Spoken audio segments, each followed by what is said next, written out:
It is such an honor today to have this amazing man on the Power Transformation podcast. And that is none other than Cam F. Awesome. And yes, y'all, that is his name. That is his legal name. It is not a nickname or anything. Cam F. Awesome. And we are going to get into that. But welcome to the show, Cam. I'm so happy to have you here. Oh, thank you for having me. We have a good conversation. Yes, we are. We are going to have a great conversation. And let's just go ahead and jump right into it, something lighthearted and fun, so that we can get to know you a bit more. Cam, if you had your choice to go anywhere in the world to travel, and it's a place you haven't experienced yet, where would it be and why? I'd probably go to Africa. I know it's a continent, Mhm, but it's so much easier to travel from country to country once you get over there. Like mhm. to get to any other country besides Mexico or Canada, you got to hop on, like you got to go across the lake. But I would like to go over there, and actually, I will be going to uh, Nairobi in November. I just found out last week. Oh, that's Yeah. wonderful. Is it business, pleasure, or both?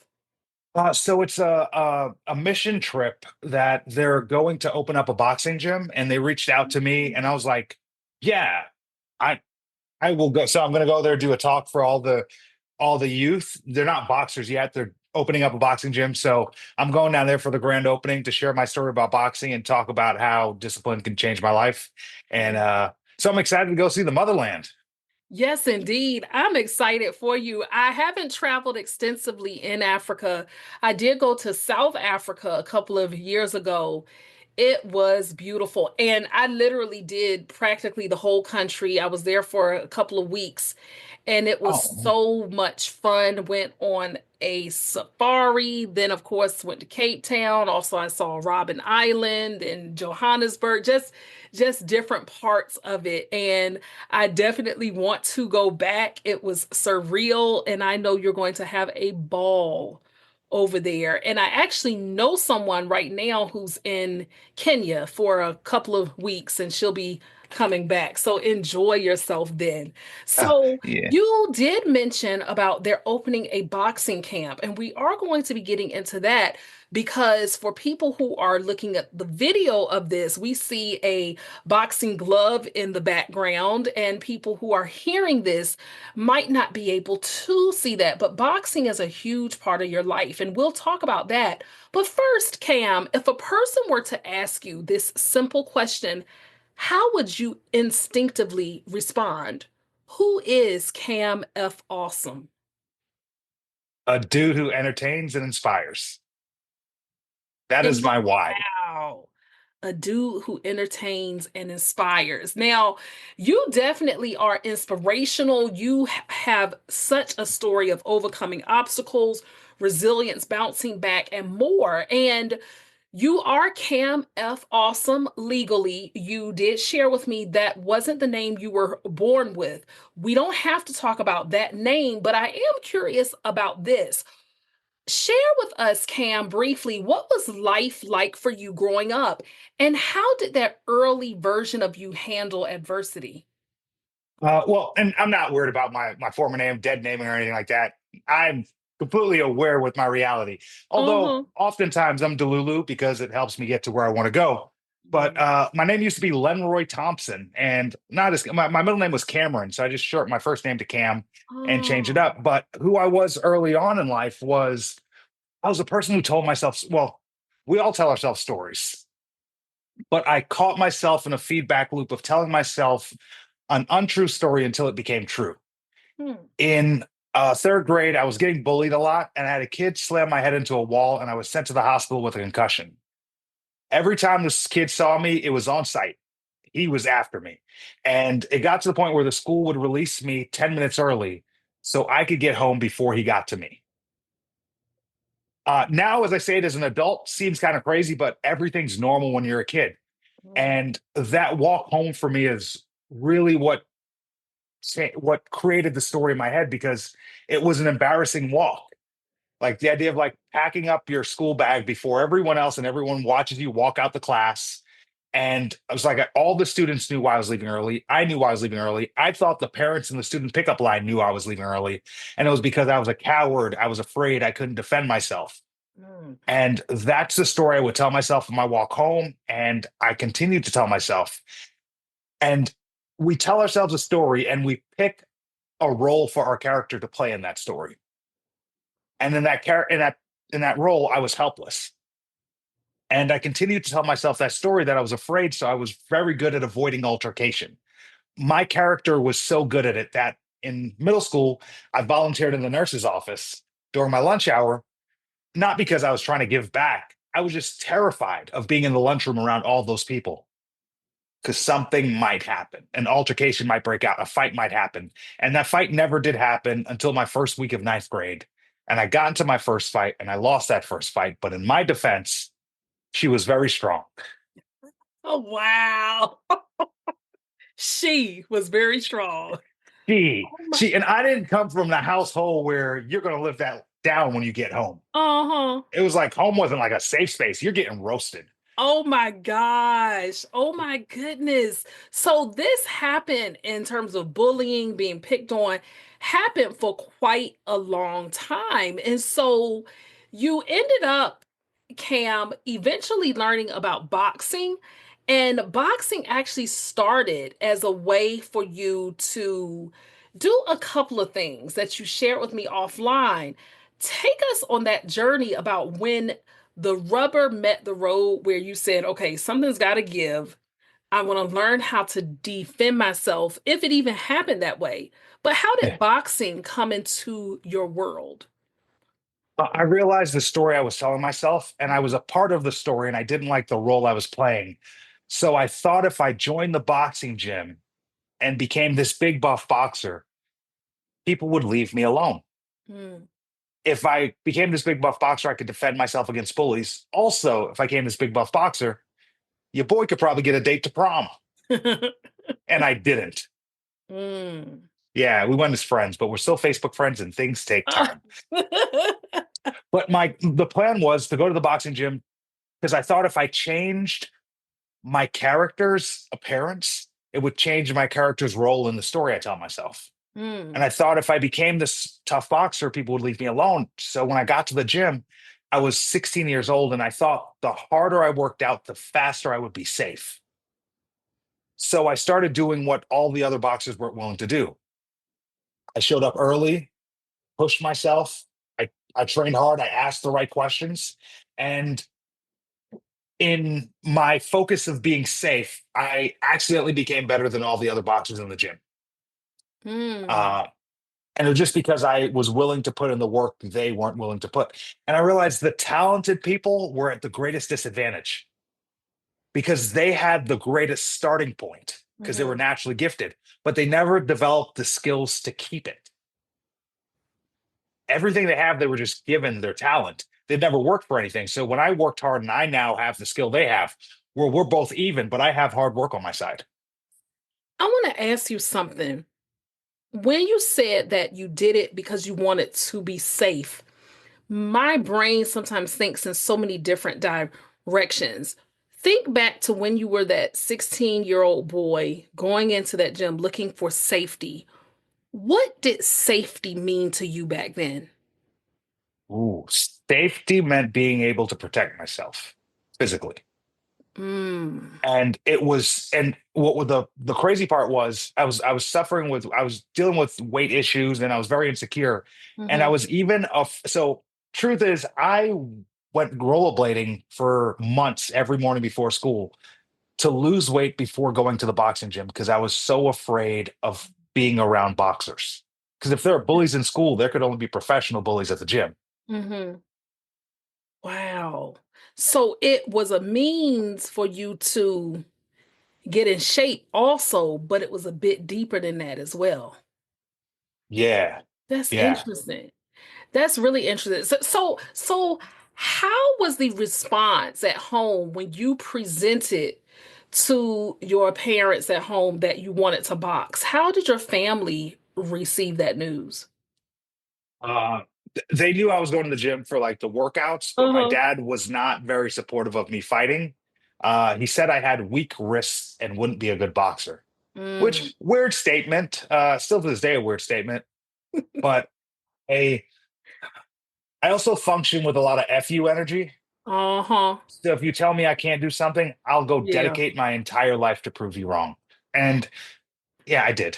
Yeah, and I didn't want to laugh, but that is a random statement. I've never heard somebody say you got weak wrists. I'm like, dang, you know, Yeah. just And the wow. thing is, when I told my family I was boxing, they didn't really believe in the vision because Uh-huh. I was a kid who just got beat up by a girl. And technically, I didn't get beat up by a girl. A girl hit me a bunch, but I didn't hit her back because my Hmm. grandma's always watching. So, Yeah. but to kids in school, oh, Cam got beat up by a girl. And whether that's true or not, for a Hmm.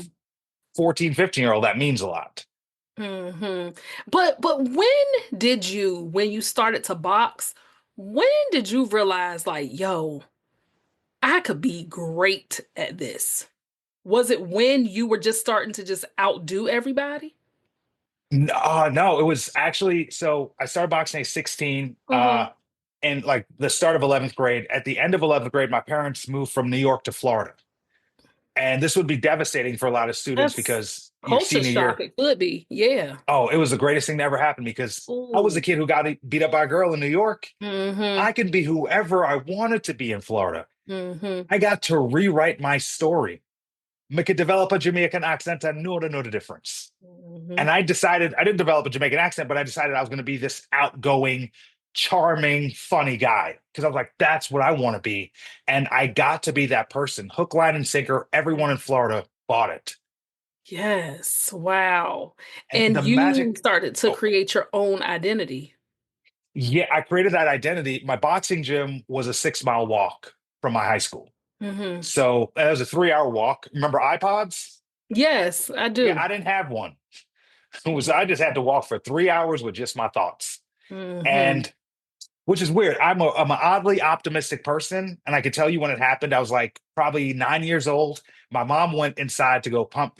Went to go give money to pump gas. And I was sitting in the passenger seat and there was a fence and a bird landed on a fence. You know, kids, I was just 9 years old. I was like, if this bird poops right now, I have magical powers. And then the bird pooped. And I remember losing my mind in the car. And I didn't tell my mom when she came back in because everyone knows the first rule of superhero movies you don't just tell everyone you're a That's superhero. right. Uh-huh. But I felt like I had a power, and I spent the next few months trying to figure out how to use my power. And I figured out what my power was. I had the ability to make one small wish every day. And it couldn't be anything crazy. So, like, if I didn't study for a test, I wouldn't wish that I got 100 because that's unrealistic. I Mm-hmm. would wish to just get a 73. I just wanted to pass. I didn't study at all. And almost every time I made one of these wishes, they came true. I only had one wish a day though. And when I started boxing, I started this when I was like 9. I did this into adulthood, where if I had a boxing match on Saturday, come Monday, I stopped using my wish and I would save up all my wishes for Saturday to make my biggest wish possible. Mm. So I always had this optimistic thing that I had control of my situation. Mm-hmm. So when I was walking to the gym in high school, I had that 3 hour walk. I just made up stories. And in all these stories, I was winning. I was kicking butt. I had all the money. I had all the cars. I had all the jewelry. I had all the woman, everything. None of this was true. But there was a direct correlation between how highly I spoke about myself on the way to Mm-hmm. the gym and how well I did when I got there. And now that I look back at it, it was affirmations followed by action. And action's the important part. Well, they're both equally as important. And the better I did at the gym, the more excited I was to walk to the gym the next day. Hold on. I'm gonna pause you here because you just said something deep. Oh, I'm Approximately dropping what? gems. Yes, you are dropping them like I don't know what. Uh, approximately what year was this when you noticed your words had power from when you got into the gym? And I'm asking this for a specific purpose. What year approximately was that? It was about 2005, and I was doing the walk to the gym, and I didn't realize I was making the good stories and I was doing well at the gym, but I didn't Uh-huh. connect it until I went to a fight in Palm Beach, Florida. I'll never forget my best friend to this day, Matt Mays. He was fighting a guy. Now, Matt at the time, he stopped boxing, but he was better than me at the time. Mm, And Matt was fighting a guy from New York. Both of these guys were 16 years old, but Matt's opponent had tattoos. And Matt looked at me, he's like, bro, the guy I'm fighting's got tattoos. And I'm like, who cares? Matt's way better mhm, than him at boxing. And I saw Matt psyched himself out and lost a fight to a person he should have won because he mentally told himself a story that he can't beat a guy with mhm. tattoos. And Wow. I didn't fight that day, but I saw that and I told myself, I will never tell myself I'm not going to win because I realized what you tell yourself is so important. Seeing Matt do that changed my entire career because I realized there was a power of the story you tell yourself.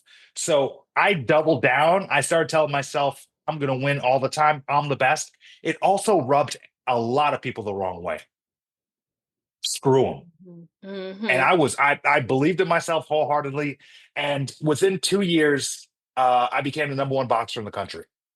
And the reason I ask that is if this were approximately 20 years ago when you really found that connection, I say it because although speaking life into situations and affirmations have been out for years, from my observations, Cam, it seems in about the past 5 or 6 years since the pandemic, it's really become trendier now and more of a buzzword in terms of saying positive affirmations, whereas people have been doing this since the beginning of time. And I think that it's powerful to know that you were speaking life-giving words into your own existence and manifesting your reality even before it became popular. And I think that that is so key to who you have become as Cam F. Awesome. And so that leads me to, if we can fast forward a bit, and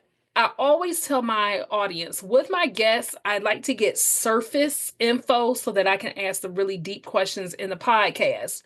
Something major happened to you in 2012. I remember you told me that year. Something happened to you in 2012, but approximately when was it that you decided to change your name to Cam F. Awesome? What did it symbolize for you personally?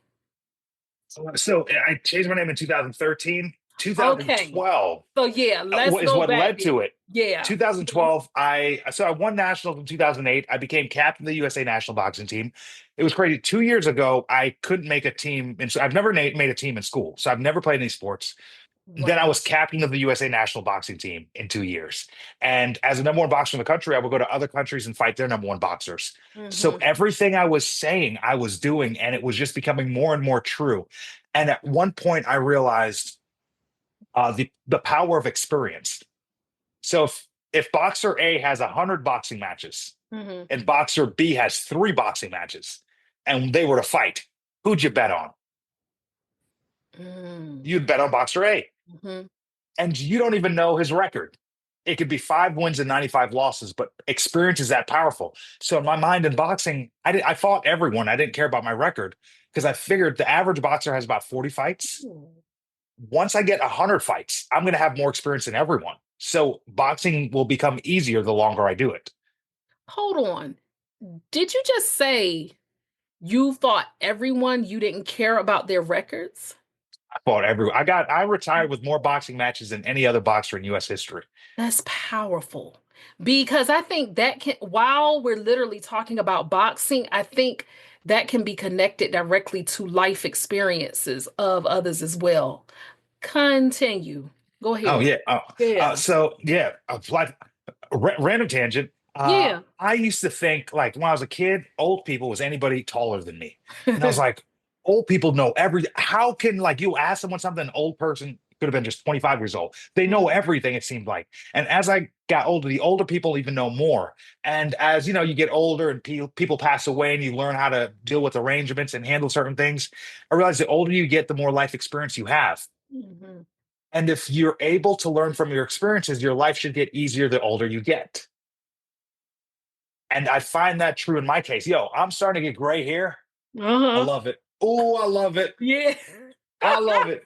I'd be shaving around them. That's Yeah. right. Yeah. Yeah. Yeah. So I guess I went off on a little tangent, but in That's okay. 2012, Hmm. I won nationals every year, dominated travel the world, and then 2012 I won the Olympic trials to represent the U.S. in the London Olympics, and then I was kicked off the Olympic team and suspended for a year for not sending my drug testing paperwork in. Oh, was it an oversight? Oh, completely over. Like I left the country and I forgot to tell the drug testing agency I was leaving. They showed up to give me a random drug test. It wasn't actually a real offense. It happens all the time, no big deal. Hmm. But it was around the time Lance Armstrong went on Oprah back in the day. Yeah, I And the remember. drug testing agency cracked down at a bunch of athletes for cillian fractures. And it bothered me. So when I returned to boxing, I became the athlete rep for the drug testing agency to speak on behalf of the athletes because I don't think what happened to me was right. Uh, Mm. but during that year, it was embarrassing because imagine literally everyone in your city, everyone in your family, everyone knows you're going to the Olympics. Yup. And then they see you because I didn't post about it. I'm not going once I'm not going. Hmm. So Hmm. people would see me and they approach me that same energy, like, yo, man, you're the boxer dude, right? I'm like, kind Wow. of. And I stopped leaving my house because I was afraid, I was embarrassed to tell people. Oh my gosh. Wow. And I gained, you know how you never saw yourself get taller? Oh, that's a true story for me because I had stunted growth until I was about 12. And Really? I'm 5'9" now, and that's Mm, tall for a woman. And yeah. so I was already, yeah, You, literally. you you don't see yourself get taller. You also don't see yourself gain weight. Nope. I've stepped on a scale. At some point, I gained 60 pounds. Wow. I went from being an athlete at the top of my game, working out every day, eating right, to depressed, drinking, and eating terrible. And I don't have a college degree. If I'm real, boxing is my only way out. Mm, Like the whole idea was boxing is supposed to get us out the hood. The literal shirts we wore, I boxed for the police athletic league. It said keeping kids in playgrounds and out of prisons. mm, It was a youth prevention program. So they said use boxing to get out the hood. They never said how. This is when I realized I lost the athlete privilege that I had. Like athlete privilege, you get special treatment for being good at a sport. Think back in high school, the quarterback, he's a douchebag. He did some things. He was supposed to get suspended, but he doesn't because they have a game that day. hmm. That's right. That happened in college and also happens in real life. I have athlete privilege, or I had athlete privilege. I get free gym memberships. I get free supplements. People love me. I date above my looks just because I'm really Mm, good at the sport. When I got suspended, it all went away. mm. And I saw boxing as like a woman, like my wife, my girl that I courted for 4 years, dedicated my life. And then she left me for another boxer. Yeah. And it hurt. How did that shape your identity? Well, I lost it because I was this. Mm, I started boxing to be accepted, basically, yeah. to have friends, to feel loved. And then I'm like, everyone, you have to love me. Look at everything I've won. Look at all I've done. And I was loved. And then I didn't have that thing to say, hey, I'm captain of the USA national team. Love me. Mm, And I was like, well, then without that, who am I? yeah. And Yeah. I had like an identity crisis. And I realized I can't be an athlete because it's going to be over soon. If I come back to boxing, I'm not going to identify as an athlete. Instead, I'm going to identify as an entertainer. Cam, how long was the suspension? A year. Oh, wow. Wow. Yeah. That's amazing. So, with that being said, and thank you for really painting that picture because that's real. It happens to a lot of people. It might not be boxing, but something can hit hard in life where it causes you to question everything else. And describe that process that led up to you reinventing yourself, reinventing your life, and truly creating your own name and identity to that journey of Cam F. Awesome. So the question would be, what is the reason for the name change to Cam F. Awesome? And what did it symbolize for you personally and professionally? So what led to it was, remember I said I was walking to the gym. I would talk about how great I was, pat myself back Yeah. 15 hours a week, and I just doubled down. Hmm. Well, that double down meant I really believed in myself and a little bit cocky. I was 19 years old. I was the number one boxer in the country. I was feeling myself. So when I fell off my high horse, a lot of these comments were saying, I bet he's humble now. That's so mean. So I looked up the definition of humble. Have you ever done it? I can't recall and say that I have ever Uh, looked up the definition of humble. do you have your phone on you? Yes. Oh, Mhm. go ahead, grab your phone, look it up. And while you look it up, do you have any children? I don't. I have a cat. Okay. Oh, perfect. All right. Uh-huh. Well, But think of I taught for many years. I taught for 20 years, so okay, think about one of those children that you Uh-huh. taught. And when you read this definition, think about if it's something you would wish upon them. Okay. So this comes from these are definitions from Oxford Languages. It's an adjective, and the first definition that pops up automatically, it says having or showing a modest or low estimate of one's own importance. And so What does the that sound like something you would wish upon one of those children? not the low. Now, I'm a former English teacher. I can tell you modest is not necessarily bad. Where I have the issue with is it says modest or low approach. The low approach or the low estimate is not a positive connotation at all. Maybe there's a second definition. Yeah, so the second of low social, administrative, or political rank, and the third one Does is that a one sound verb. good? No. And the third is actually a verb form. It means to lower in dignity or importance. Either way, what I envision, because I'm a visual person, is that lowering is a pressing down of one, almost like being stomped Okay, so under let's a put it foot. like this. You're Mm-hmm. killing it in the podcast world, right? You're here. Yeah. You're killing and then you run into someone who's not. Yeah. What do we usually do in this situation? We humble ourselves not to where they are, but even Mhm. lower so they can feel good about themselves. I don't, but I do understand. That's the whole Yeah. idea of being humble is literally the Yeah. so the Latin root Whereas word is I try to lowly. raise up people, but I see your point in the Yeah, big, scheme of things. Yes, you're right. yeah. So the Uh-huh. whole idea It of being is. humble and yes, no one more than women are taught to be humble, to be small, to be insignificant, to not take up space, to not feel like a burden. Mm-hmm. And I thought, well, who told us humility was a good virtue? Mm. Wasn't nobody I believe in. Mm-hmm. So religiously, I'm different. Yeah. Uh, personally, I don't subscribe to certain religion. I respect all religions, Uh-huh. but personally, nah, they're nah. Yeah, I Hmm. respect all religions, so I won't even go down there. But the whole idea Yeah. of humility, it doesn't serve me. So I decided I'm going to throw humility out the window. I became great when I spoke greatness and I spoke highly about myself and I believed in myself. In 2012, I was beating myself up. You fat loser. How'd you get here? You idiot. You forgetful, fill in the blanks. And I realized one day I was really beating myself up. There's a difference between me in 2012 and the me that walked to the gym. One of us liked me. Hmm.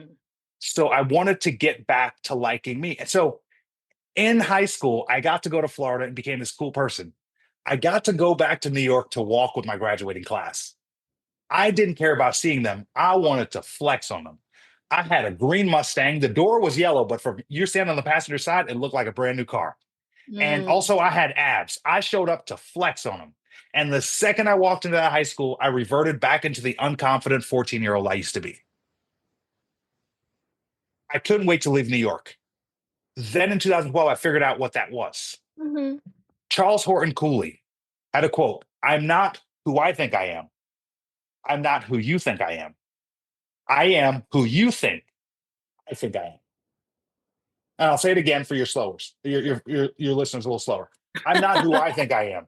I don't have any slow listeners, Cam. No, just I'm the slow one. I- go I'm ahead. Go ahead. I'm not who I think I am. Uh-huh. I'm not who you think I am because I don't know what you think. I am who I think you think I am. Yeah. Mm-hmm. I understand. When you look back at me going back to that Florida school, I Mm-hmm. was this cool, outgoing, funny, charming guy. No, I wasn't. I just thought I was. I just assumed everyone else thought I was because they didn't know me. So often we fill the role we think people expect of us. You can even people who identify with being late.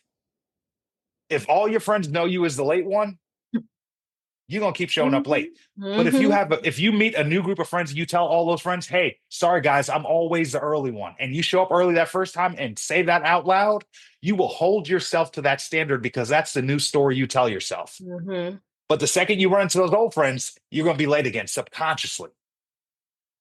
So I started to rewrite the story I told myself. You got the pen. You can change your story at any time. That's right. And you don't need Right. to change your last name to Awesome to change your story. I just thought it'd be funny. And I wanted to brand myself in a better way to build a career for myself outside of boxing. So when you went through that, but specifically Cam, I know came from Cameron, but what about the name as a whole? Awesome. Why that word? It's the best word you've ever heard. It's my favorite word. I got Yeah. you. I It's got you. positive and it encompasses everything. And you can create your own definition of what awesome is, but Yeah. I live what I think my definition is. Mm. The F in my Yeah. name. Uh-huh. There is Cam F awesome. Yes. On my birth certificate, it's just the letter F. I am a speaker. I could book so many more speaking engagements, especially at schools, if I didn't have that F in my name. I am fully aware of that. Okay. But what that F to me symbolizes and stands for is my ability to be authentically myself and live the life the 12-year-old me wanted to live. Mm. If you're not going to book me because of the F in my name, well, that's who I am. You don't want me. Mhm. I'm not going to clean myself up for anybody. You're going to accept me authentically as me, or I'm going to keep it moving. But even with your approach, Cam, I think it's clear to note because I wouldn't have had you on my show if I had gotten a vibe from you that you thought you were better or you looked down upon people. And I want to make it clear is that that's not the energy that you give. That's not what your platform is about. So how do you not even necessarily explain, but how would you have someone understand that a person that can have a high view of themselves without having to crush anybody else along the way? Oh, yeah, it's not a zero-sum game. There's enough slices for everybody. Yup, Just because I think highly of me has nothing to do with what I think of you. that's right. And the Mhm. truth is, I usually think more highly of the people around me than they think of themselves. And a lot of people think that. They think just because a person's confident, self-assured that, oh, they must look down on everybody else. I think that shows a direct insecurity in the person that thinks that. Mhm. Yes. And the thing is, that person who thinks that, so often we don't want to rub that person the wrong way. So we change things about themselves or about ourselves to not ruffle that person's feathers. Mm. Well, when you think about it, most people are unhappy. Mhm. Misery Mm. loves company. So you're going to like me if I stop doing this thing that makes me happy? Cool. Then I Wow. can be with you and we could both be unhappy. Mhm. And Yeah. I've had to cut a lot of people off. Like I used to hear people like, oh, protect your energy, this and that. And as I get older, I'm like, oh, that just means cutting people off. And the thing is, we all have a negative person in our lives. Mhm. We all do. Think of that negative person. Do you think they think they're negative? I'm not the right one to add. I'm always an exception to the rule. The person that I thought of, that person has told me that they know that they have some work to do in that area and that they aren't always so in my case with the person I'm thinking Yeah, of, yes, yeah. yes, they But recognize it, but they don't use it as an excuse, if that makes sense. uh, yeah, so think okay, but most Mhm. people Most don't think people they're don't. negative. Oh no, by So no question, means. how do you know you're not that person?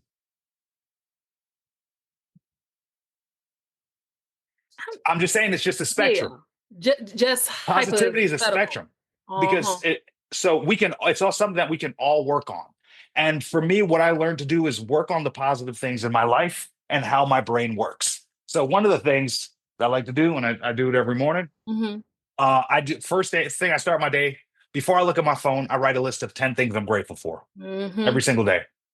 I've been doing this every day since July 26th of 2021, and Mhm. haven't missed a day. And it's because your brain takes in billions of bits of information every moment, That's right? right. Your conscious mind can't process all of it, so it filters it through your reticular activating system, your RAS.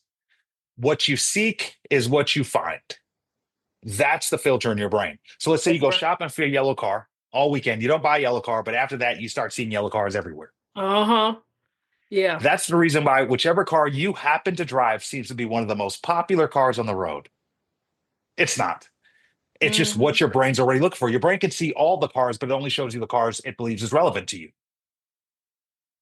So if your brain only shows you what it believes is relevant to you, the second you're looking for a yellow car, you start to see yellow cars everywhere. Well, if you watch the news, you start your day with the news: death, murder, destruction, genocide, rape. What do you think you're going to start to see in your day? More of that. Your Mhm. social media feed. Mhm. You are an adult. You choose who you follow. That's right. You, Sure do. I probably 20,000 people follow me on Instagram. I follow maybe 100 people. Mhm. I love more than 100 people, but I don't care to watch 100 people's lives. Because if, Yup. let's say I follow 1,000 people and everybody have one bad day a week, that's 1,000 bad days I'm seeing a week on my timeline. Mhm. I unfollow all news. If you post about your politics, I don't care about your politics. Vote and shut up. Keep your opinion to yourself. It's not going to change mine. I care so little about your political opinion. I don't even tell you about mine. Mhm. Vote, keep it moving. Same here. There's people you can't unfollow on social media. We call those people family. There is a mute button. You not getting into my inner circle, my thoughts every day, because what you seek is what you find. What you consume is who you become. I have a friend, she loves true crime. Mhm. She works from home, listens to these podcasts all day. She gets off work, she watches murder mysteries. To sum up her day, she listens to people be murdered all day. She watches people get murdered in the evening. She likely dreams of people being murdered at night. You'll never guess this about my friend. She has anxiety. So you can go on pills for that, because there will Mhm. people out there who will make millions and billions of dollars off of selling you pills. And Mhm. although some people need them, some people don't. You can Yeah. adjust your lifestyle. You're an adult. No one's going to tell you to put your phone away. Mhm. You're going to have Mhm. to parent yourself. No one's Wow. going to tell you don't eat at 11 o'clock at night. No one's going to tell you to go work out. These are things you have to constantly do in your life because no one cares. You Yeah. are an adult. You have to care. And I used to think love was giving yourself what you want. It's short-sighted. I think love is discipline. Love is knowing you deserve something Mhm. and doing without that thing while you sacrifice to get it, because you know in the long run you deserve it. Yeah. And that leads me to asking you about this also, and I could talk to you for hours, and I know that our time is starting to come to a close, Oh, but it leads me to go to a quote that you once said, and that quote said, "If you can fail without being discouraged, success becomes inevitable." And so, with that being said, in talking about even the example of your friend with the true crime and having the anxiety, what does, when we talk about a person's mindset, Cam, what does that mindset of if you can fail without being discouraged, success becomes inevitable? What does that mindset look like on a hard day when no one's clapping and when nothing's going as planned? ooh. If you can fail while being discouraged, if what Hmm. was that quote? And it's Yeah, mine. so If you yes, can fail without yeah. being If you discouraged, can success fail becomes inevitable. without being discouraged, success becomes inevitable. Yeah. There are going to be quiet times on your journey. Uh-huh. There are going to be times where you'd like for someone to clap, but no one's clapping. Hmm. There's going to be times where you're in the gym and you want the admiration for putting in the work, but you don't get that yet. You don't get that till fight day. But the more work you put in when no one's watching, the you're not even promised to win though. It's just the Hmm. better your chances are at success. And it's in those quiet moments that I find myself thinking about my opponent in their quiet moments. Oh, it's snowing outside. I bet he's not going out to train. I don't want to go out to train, but I'm willing to do the things that he's not. So Mm. when it comes to fight time, it's over for him because I'm better than him, because I took the actions to be better than him.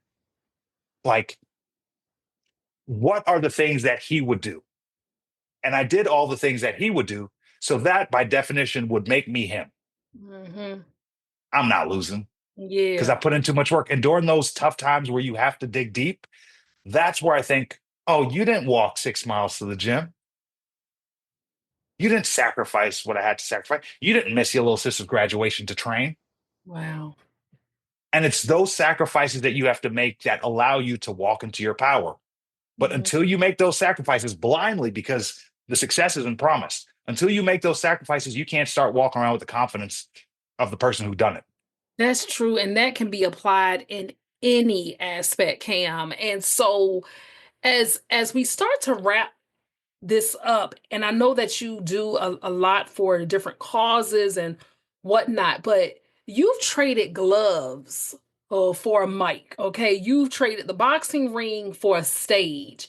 And so, what did stepping into this speaking realm, because you're a world renowned speaker as well now? What did stepping into speaking teach you that boxing never could? Ooh, great question. The thing that speaking taught me is because in boxing, I did something for a while until Hmm. I became the best. And I was the best longer than I wasn't the best. Mm. I was number one. Let's say I was boxing 14 years. I was number one for 12 of those years. It was easy to be on top. Mm. But stepping into the speaking role, one thing I quickly realized: first, no one cares about your wins. They relate way more to your losses. Yep. Yes, sir. Yeah. Second thing I learned, uh, I'm not at the top of the food chain anymore. Mm. I used to walk in a room, I was big dog. Now in the speaking world, I'm walking in rooms, I'm seeing big dog, and I'm like, "Ooh, I'm coming for your spot." Mhm. And I love that. And I don't no shade or anything. I'm just so competitive. Mhm. Anytime I find a speaker who's better than me, we got to meet for coffee. How'd you get this good? What did you do? What should I do? And I'm gonna take everything you say and throw away most of it, because most of it's Mhm. not gonna apply to me. But there are gonna be some things in there that does apply to me. I'm gonna use that to become better. The third thing I learned about the speaking world, I'm not that great of a communicator. Mm. It's something that I'm working on, because the better, and I'm constantly working on it, the better I get at communicating my message, Mhm. not just what I think the audience think I think. It's the more impactful I can become. Mhm. So this is forcing me to do things I never really cared to do before, like work on certain emotional development and reading books and understanding the language that people relate to, uh, and pausing and saying less. There's so much to work on, Mm. and there's no ceiling. Every time I'm like, I kill it in a gig, I'm like, I'm fire. Mm. Like, is it going to get better than this? I watch another speaker and I'm like, oh, there's levels to this. Yeah. And to me, I'm like, okay, let's get it. What do I have to do to get to that level? Because it's not Yeah. impossible. You're not smarter than me. You're just more experienced than I am. Like, no one's better than me. You just figured things out I haven't yet figured out. And I'm capable of figuring them out. I'm going to mess up a couple times. I'm going to look foolish, but looking foolish is the cost of entry. Yes. Yes. I like that. Looking foolish is the cost of entry. And I do have one closing question for you, but prior to that, with you speaking on stages, how can people learn more about your journey and learn more about where you speak, events, booking? What's the best way for someone to connect with you, Cam? You can find me at cam at camfawesome.com, or at camfawesome on all social media platforms, because I'm not famous enough for anyone to try to steal my name. So, Cam, everything that you've said, just from your story of how you started off as this young boy in New York being bullied, um, getting in fights, just having a lot of adversity and challenge and struggle, even when in 2012 you experienced that suspension. Suppose there's someone now that's listening or watching that may have gotten stuck after failure, so called failure, and I put air quotes, or rejection. Cam, what would you say to someone listening or watching who is afraid to reinvent themselves? Ooh, I would say, of course, looking foolish is the cost of entry. Mm, I would argue that someone looks more foolish living their whole life not looking foolish and not accomplishing anything because they were trying to be cool. Same thing I would say is there's going to be so many people who's going to tell you what you need to do to become successful. I'm mhm, not going to tell you to do anything to become successful. I'm going to tell you possibly stop doing some of the things you're doing. It might be easier to become successful than you think if you change some of your habits. One of the things I realized that one of my not great habits is I used to drink a lot. Probably not even a lot, but it wasn't helping my life in any way. mm, So I set some goals for myself and I was like, okay, because it was the pandemic was happening. I was drunk and I was broke. And I was like, well, that shouldn't go together. So I mhm, set some financial goals for myself and I removed alcohol from my life. And I haven't reached those financial goals yet. I'm very close, mhm. Great. but it's only because I stopped drinking. So once I reach that goal, I'm allowed to drink again. I probably won't. Mm, Another thing I realized is I was outside. I didn't date. I wasn't in a relationship in my 20s. I was outside. Once I got a girlfriend and the partner you choose, very important mhm. because their habits are going to bleed into you and your habits are going to bleed into them. That's right. She has been like the missing piece for me. I love it. Her discipline, because I'm disciplined, but she's disciplined and she's consistent. She don't even do hard workouts. She just works out almost every day, and her body's great. And I'm like, oh no, I'm gonna go hard and work out for spurts. And she's like, it's all about consistency. Her eating habits. She makes my plates for me, and she makes me little tiny plates like I'm a child. And Mm, then she's like, if you want more, you can go back again, see if you're full. I usually just eat until I'm stuffed and I hate myself. She's like, you just don't have to. Just make a little bit. If you want more, go back later. And mhm. even that small change, which is like, I'm a grown man, put all my food on my plate. And now I'm like, oh, I guess I was eating way more than I needed. I was just being gluttonous because, we're growing up. It was like, before you get up at this table, what you got to do? You Clean your plate. got Yeah. to clean that plate. Mhm, Now, as an adult, we suffer with food addiction. mhm, Wonder where that came from. mhm. So, surrounding yourself with people to make your goals better, look at your partner. They don't have to be your partner. Even if it's legal, if you got married, you can leave that person. Assess if you should be with that person. A lot of times we should be with that person, but there's some things we need to change about ourselves. Mhm. I had to take some long looks at myself in the mirror when being in a relationship because there's certain things I wasn't good at communicating with, or certain limitations I had with lack of experience with a relationship. I never lived with a partner before, Mhm. and I had to change some things about myself. So the fourth thing on that list for somebody who's afraid to reinvent themselves, change your patterns. If you don't like the way life is dealing you card, if you don't like the way life's dealing cards, shuffle the deck.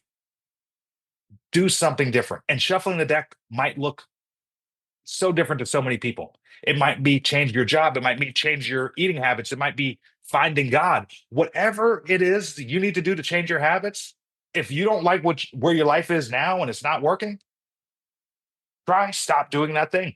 That's right. That's And I don't have it figured out. So don't even take all my advice. Take mhm. 99%, throw it away, take what applies to you. Thank you for tuning in to this episode of the Power Transformation Podcast. If you enjoyed this episode, be sure to follow or subscribe, leave a 5-star rating, and write a review. It helps us inspire even more listeners. And don't keep it to yourself. Share it with someone who could use a little power in their transformation. Until next time, keep bouncing back, keep rising, and be good to yourself and to others.